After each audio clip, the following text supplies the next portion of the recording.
आगे बढ़ते हैं। हमें कुछ पल के लिए रुकना पड़ा था, इसलिए हम अब अगले वीडियो में आपसे मिल रहे हैं 29वें नंबर सवाल के साथ। सवाल क्या है देखते हैं। सवाल देखो, सवाल है एक तालाब में जो कि 10 मीटर लंबा, 5 मीटर चौड़ा और 4 मीटर गहरा है, उतना ही पानी आता है जितना एक अन्य तालाब में, जिसमें ठीक है, जिसका आधार वर्गाकार है। यदि वर्गाकार आधार की एक भुजा 5 मीटर हो तो दूसरे तालाब की गहराई ज्ञात करें। तो सबसे पहले हमको क्या दिया हुआ है, इस पे बहुत ज़्यादा ध्यान देना है। क्या दिया हुआ है? तो दिया हुआ है 2 तालाब है। ठीक है, कितना तालाब है? तो एक ये वाला तालाब और एक वर्गाकार आधार वाला तालाब, एक अन्य तालाब की बात। ठीक है, पहले तालाब की कुछ डायमेंशंस दिया हुआ है। डायमेंशंस यानी जो उसकी भुजाएं हैं उनकी लंबाई है। तो 10 मीटर है, 5 मीटर है, 4 मीटर है। ठीक है, इससे क्या पता चलता है? इससे पता चलता है कि भैया एक घनाभ की बात की जा रही है। हमने आपको बताया है जहाँ लंबाई चौड़ाई ऊंचाई दिख जाए, यानी समझ लो वहाँ पर घनाभ की ही बात हो रही है। ठीक, आगे तो इस तालाब में इतना ही पानी अट पाता है। ठीक है, जितना है कि एक दूसरा तालाब है, ठीक है, जिसका आधार वर्गाकार है। ठीक है, देखो तो एक घनाभ, ठीक है, एक घनाभ जिसका तीनों भुजाएं अलग अलग अगर हो तो उसका आधार हमेशा एक आयत होगा। ठीक है, जैसे में यहाँ पर है, यहाँ पर तालाब है, तालाब का तीनों भुजा, तीनों जो लंबाई है वो अलग अलग है, 10 मीटर, 5 मीटर, 4 मीटर, कोई दो मिल नहीं रहा है। तो उसका आधार कैसा होगा? वर्गाकार हो, आयत जैसा होगा। ठीक है, अगर कोई ऐसा घनाभ है, देखो घनाभ सिर्फ ऐसा नहीं है, घनाभ सिर्फ ये नहीं हो सकता है 10, 5, 4, घनाभ ये भी हो सकता है। कौन? 4, 4, 2।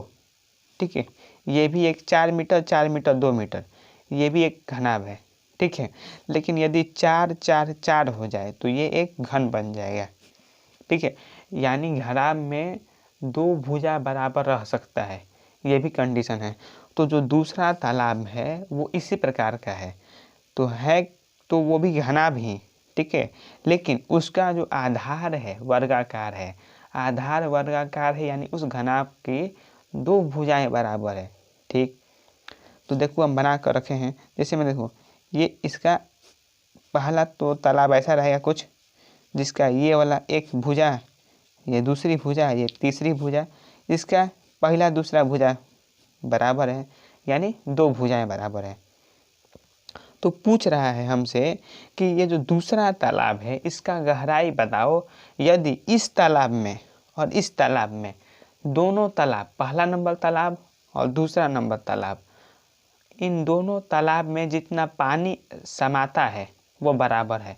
यहाँ पर जितना पानी समाता है का मतलब क्या हुआ? यानी पानी जितना स्थान घेरता है। अब पानी कितना स्थान करेगा?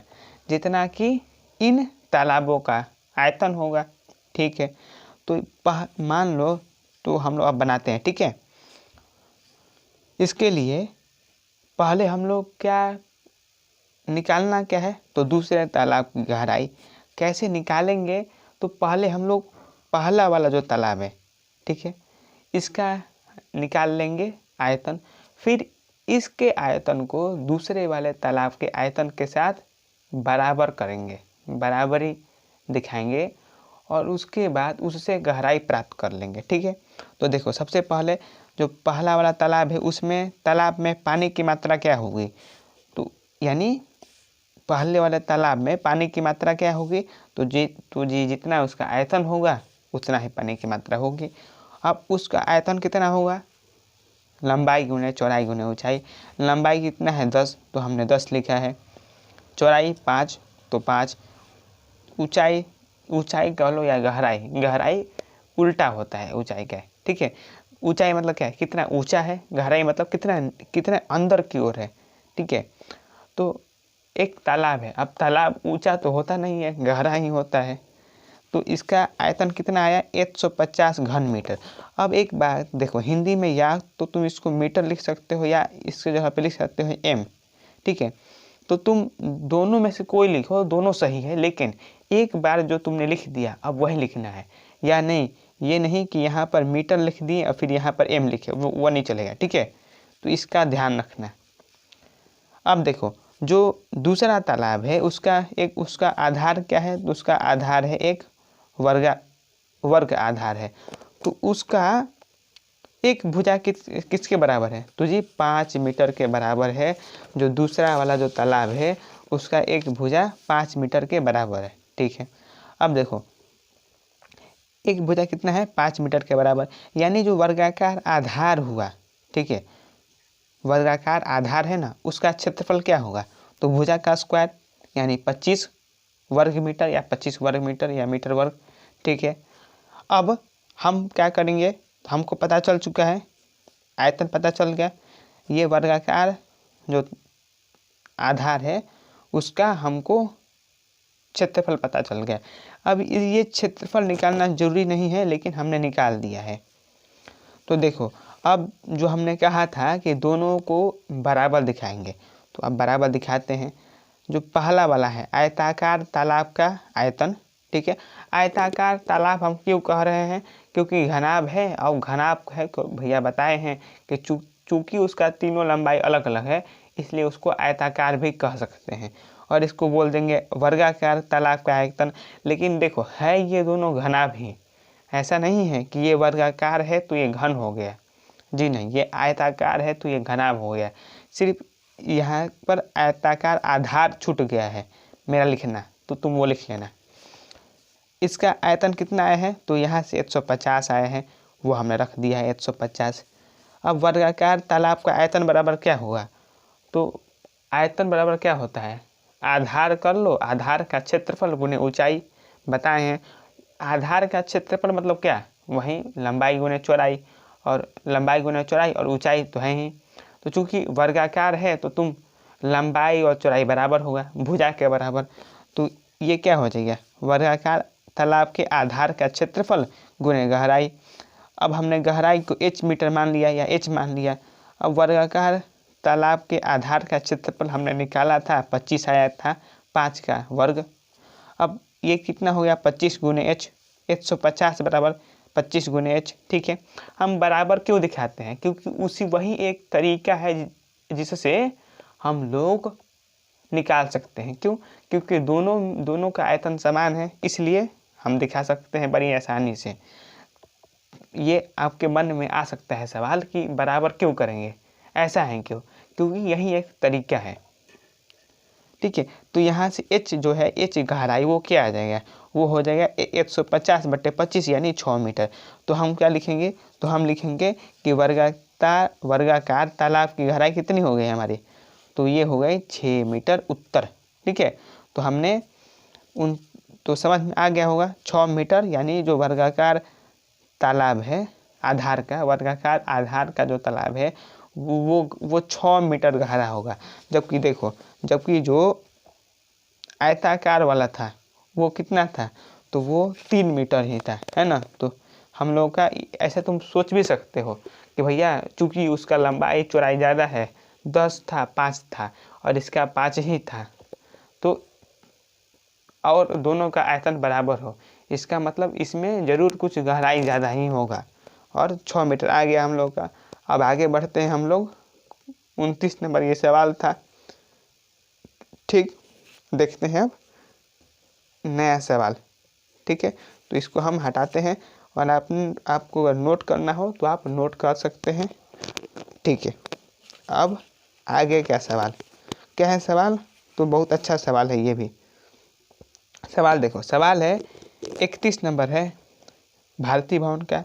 एक परीक्षा भवन 120 विद्यार्थियों के लिए बनाया जाता है, ठीक है। यानी परीक्षा भवन में 120 विद्यार्थी आके परीक्षा देंगे, जैसे आप लोग हो सकता है 10वां में दें।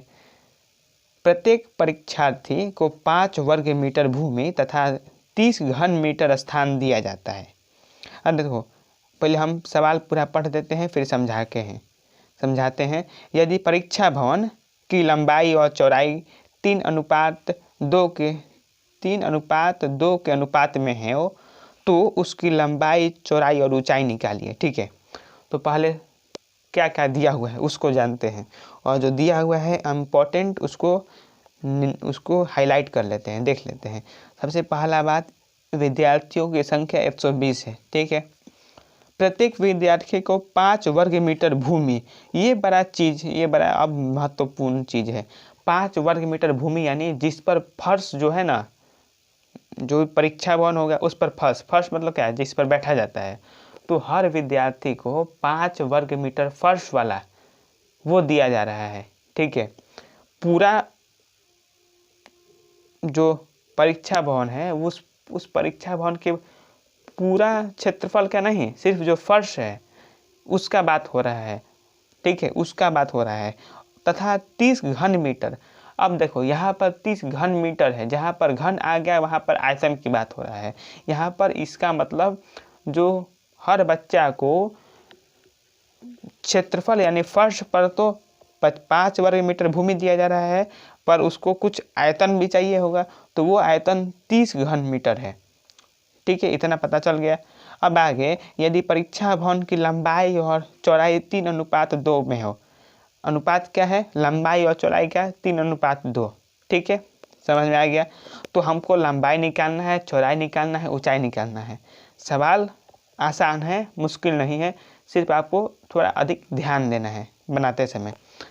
तो हम क्या लिखेंगे, ये भी दिया हुआ है, हमको क्या निकालना है, लंबाई, चौड़ाई और ऊंचाई। ठीक है, तो सबसे पहले तो हम लोग मान लेंगे कि भैया कमरे का जो लंबाई है वो L है, चौड़ाई B और ऊंचाई H। इससे आसान पड़ेगा। तो सबसे पहले मान लीजिए आप लंबाई L, चौड़ाई B, ऊंचाई H। ठीक है, फिर लिखेंगे परीक्षा भवन के आधार। ठीक है, यानी जो फर्श है, जो कि क्षेत्रफल दिया हुआ है, उसका क्षेत्रफल किसके बराबर होगा, तो उसका क्षेत्रफल होगा, पहला तो बात, उसका क्षेत्रफल पहला तो नंबर होगा लंबाई गुना चौड़ाई के, और साथ में जो वो इसके भी बराबर होगा कि हर विद्यार्थी को, प्रत्येक विद्यार्थी के लिए जो स्थान दिया गया है या क्षेत्रफल जो दिया गया है, गुणे कुल विद्यार्थियों की संख्या। एकदम आसान है, समझ में आ रहा है क्या कहना चाह रहे हैं। कहना ये चाह रहे थे, मान लो कि ये एक टाइप का ये फर्श है। ठीक है, और यहाँ पर बहुत सारा विद्यार्थी है, इसे बैठ खड़ा है सब, और हर विद्यार्थी को 5 वर्ग मीटर या 5 मीटर स्क्वायर दिया गया है। टोटल 120 विद्यार्थी है, यानी इस पूरे फर्श का क्षेत्रफल क्या होगा, 120 गुने 5, वही बात है। तो हम यहाँ पर इसका मतलब क्या हो जाएगा, प्रत्येक विद्यार्थी के लिए कितना था, तो 5 वर्ग मीटर था। 5 गुने और कितने विद्यार्थियों की कुल संख्या 120, यानी कितना हो गया, ये हो गया 600 वर्ग मीटर। क्या, तो कुल जो फर्श है, लंबाई गुने चौड़ाई, वो 600 वर्ग मीटर है। ठीक है, इतना समझ में आ गया। अब प्रश्न से लंबाई और चौड़ाई का अनुपात दिया हुआ है। लंबाई हमने L माना है, चौड़ाई B माना है, पर अनुपात क्या है दोनों में, लंबाई चौड़ाई में, तो वो 3:2 है। इसका मतलब लंबाई को तुम लिख सकते हो 3h, चौड़ाई को 2h। कैसे हुआ ये, तो भैया पिछले वाले लेक्चर में भी हम बताए हैं इक्वल कैसे होता है। यहाँ पर ऐसे समझ लो छोटा में कि लंबाई बटे में 3 बराबर होगा h के। ठीक है, और चौड़ाई बटे में 2 बराबर होगा h के। यही है 3:2। ठीक है, इसी का बात हो रहा है। अब आगे देख लो, आगे क्या, आगे ये कि प्रश्न से हमको पता चल गया कि लंबाई बराबर 3h, लंबाई बराबर L बराबर क्या होगा, 3 को उधर लेके चल जाओ, 3h, चौड़ाई बराबर 2h। ठीक है, अब लंबाई गुने चौड़ाई क्या होगा, यही जो परीक्षा हम लोग का जो परीक्षा भवन का जो आधार था, उसका क्षेत्रफल जो कि 600 आया था, वो कितना है, यहाँ पर 600 आया है। लंबाई कितना हमने अब आया है 3h, चौड़ाई कितना है 2h, तो 3 गुने 2 कितना हुआ, 6h स्क्वायर। पहले वो लिखेंगे, तो ये कितना हो गया 600। ठीक है, इतना समझ में आ गया। h स्क्वायर बराबर 600/6 यानी 100। h स्क्वायर बराबर 100, तो h बराबर कितना हो गया 100 का वर्गमूल यानी 10 मीटर। समझ में आ गया? यानी h कितना आ गया 10 मीटर। ठीक है, अब लंबाई कितना हो जाएगा, लंबाई है 3h, 3h बराबर 3 × 10 या 3 × 10, तो 3 × 10 यानी 30 मीटर। अच्छा चौड़ाई कितना हो गया, चौड़ाई हो गया b बराबर 2h, 2h बराबर 2 × 10 यानी 20 मीटर। पता चल गया लंबाई कितना 30, चौड़ाई 20। अब ऊंचाई के लिए हम बताए थे क्या होता है, तो आयतन बटे लंबाई इंटू चौड़ाई होता है। कैसे भैया, आयतन बराबर क्या होता है लंबाई गुने चौड़ाई गुने ऊंचाई, तो ऊंचाई को तुम वहाँ से निकाल सकते हो, आयतन बटे लंबाई गुने चौड़ाई। अब आयतन कितना होगा, तो आयतन ये क्या होगा, तो ये होगा कुल आयतन। अब देखो एक हर जो छात्र है उसके लिए 30 घन मीटर है, उसको 30 घन मीटर स्थान दिया गया है और कुल विद्यार्थियों की संख्या 120 है, यानी कुल आयतन क्या होगा 120 × 30, तो हम यहाँ पर लिख देंगे आयतन बराबर क्या 120 × 30 घन मीटर। ठीक है, बट्टा में क्या लंबाई कितना आया है 30 मीटर, चौड़ाई कितना है 20 मीटर। देखो तो 30 से 30 गया, 20 से ये 60 बार में चला गया, तो इसका कितना आ गया, तो आ गया 60 मीटर। ये क्या कहीं पर गलती हो रहा है हम लोगों से तो नहीं, तो 60 मीटर आ रहा है हम लोगों का उत्तर। एक बार हम उत्तर मिला लेते हैं, आंसर मिला लेते हैं किताब से, देखते हैं कि सही आ रहा है कि नहीं। ठीक है, हमने भी अभी ही बनाया है 31 नंबर सवाल। 31 नंबर का सवाल आ रहा है 6 मीटर। कहीं वही हम सोचे 60 कैसे हो गया, 20 छके 120 होता है, 20 60 नहीं, तो 20 ये 6 होगा, तो ये आंसर होगा 6 मीटर। ठीक है 6 मीटर। देखो ये भी कैलकुलेशन मिस्टेक है। देखो तो भैया क्षेत्रमिति में हम बार बार बोलते हैं, कल भी बोले थे कि क्षेत्रमिति में कैलकुलेशन वाला जो होता है छोटा मोटा मिस्टेक ये होगा ही, इसको तुम टाल नहीं सकते हो, सिर्फ इसको कम कर सकते हो, जिसका एक ही तरीका है कि भैया धीरे धीरे बनाना और ध्यान से बनाना, इसके अलावा कोई उपाय नहीं है। देखो हमने भी बनाया, हमसे भी अभी गलती हो गया, तो इस गलती से अगर बचना है तो धीरे धीरे बनाइए, गलती तब भी होगा, आप भी इंसान हैं। ठीक है, अब चलते हैं आगे हम लोगों के, यानी लंबाई कितना आ गया हमारा, लंबाई आया था 30 मीटर, चौड़ाई कितना आया था 20 मीटर और ऊंचाई कितना आया है 6 मीटर। ये हो गया। अब आते हैं अगले सवाल पे, 32 नंबर सवाल। 32 नंबर सवाल क्या है, तो ये भी एक हॉल के बारे में है। ठीक है, ये भी एक हॉल के बारे में है। सवाल क्या देखो ये सवाल है, एक हॉल है जो कि 20 मीटर है लंबा, 16 मीटर चौड़ा है। यदि उसके फर्श और छत के क्षेत्रफलों का योग चारों दीवारों के क्षेत्रफलों के बराबर हो तो हॉल का आयतन निकालना है हमको। ठीक है, तो हॉल के आयतन बराबर क्या होगा, लंबाई गुने चौड़ाई गुने ऊंचाई। लंबाई और चौड़ाई हमको दे दिया है और हमको यानी आयतन के लिए क्या चाहिए होगा, हमको ऊंचाई कहीं से भी चाहिए होगा, यानी ऊंचाई अगर कहीं से भी मिल गया तो हम निकाल लेंगे। अब ऊंचाई वो कैसे निकालेंगे, तो उसके लिए कुछ हिंट दिया है। वो हिंट ये है कि भैया जो फर्श है और जो छत है, जिसका जो क्षेत्रफल है वो बराबर होगा। फर्श और छत वो एक सामने सामने होता है, तो उसका बराबर होगा क्षेत्रफल।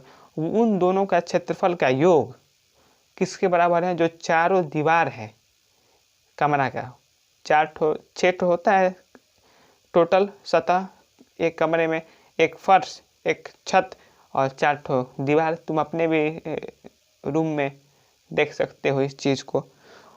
तो ये दोनों बराबर हैं, तो हम सबसे पहले लंबाई कितना दिया हुआ है हम लिखेंगे यहाँ पर, लंबाई कितना है, लंबाई है हमारे पास 20 मीटर। चौड़ाई 16 मीटर।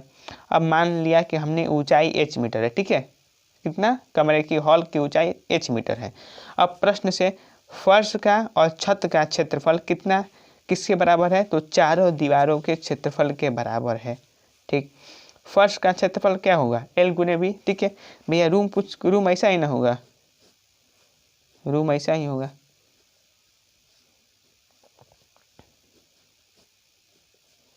रूम कुछ तो ऐसा ही होगा, जिसमें ये वो देखो, ये वाला जो है, ये ऊपर वाला, ये क्या होगा, ये वाला हो जाएगा हम लोग का छत। ऐसा ही ये जो नीचे वाला है, सबसे नीचे वाला, ये क्या होगा, ये वाला हो जाएगा हम लोग का, ये वाला हो गया बैठने वाला फर्श, और ये छत। ठीक, तो इन दोनों का योग, अब ये इन दोनों का योग किसके बराबर है, चारों दीवारों के क्षेत्रफल के बराबर। चारों दीवारों के क्षेत्रफल का फॉर्मूला क्या होता है, तो ये होता है 2 गुने L प्लस बी गुने एच। तो अब देखो ये क्या है, ये है L गुने बी प्लस L गुने बी। तो इसको तुम लिख सकते हो कि नहीं ऐसे, 2 गुने L गुने बी, ये क्या है L गुने बी, मान लो ये h है, ये भी h है, तो h प्लस h क्या होता है 2h, तो वही है 2 L गुने बी बराबर 2 गुने L प्लस बी ब्रैकेट में है गुने h। यहाँ से ये 2 चला जाएगा, ठीक है। L बराबर यहाँ से h बराबर तुम क्या लिख सकते हो, L प्लस बी को नीचे भेजो, L गुने बी प्लस बटा में L प्लस बी, ठीक है। तो L यानी क्या है, L क्या है 20 आया है, 16 आया है। अब L प्लस बी कितना होगा, 20 प्लस 16 यानी 36। अब इसको कटा दो, 4 के परा से 4 बार में, 4 के परा से 9 बार में, यानी 80/9, 80/9 मीटर। अब हमको प्राप्त हो गया ऊंचाई, ऊंचाई हमको मिलना था ना जी, ऊंचाई मिल चुका है। तो अब हम डाल देंगे इसमें, लंबाई कितना है हमारा, पहले से 20 मीटर है, चौड़ाई कितना है 16 मीटर, चौड़ाई कितना है 16 मीटर, और ये कितना है, ऊंचाई कितना है 80 मीटर, 80/9 मीटर। इन तीनों को गुना कर दो, कितना है 16 8 128, 128 इंटू 2 256, तो 2 5 6 और 1 0, 2560,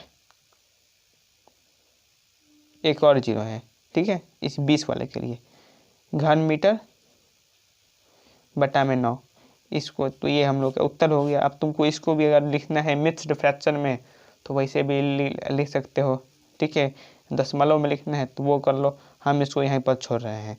ये ऐसा बना दोगे, ये भी सही है हम लोगों का। इसके आगे लिखने का मन है तो वो भी लिख सकते हो।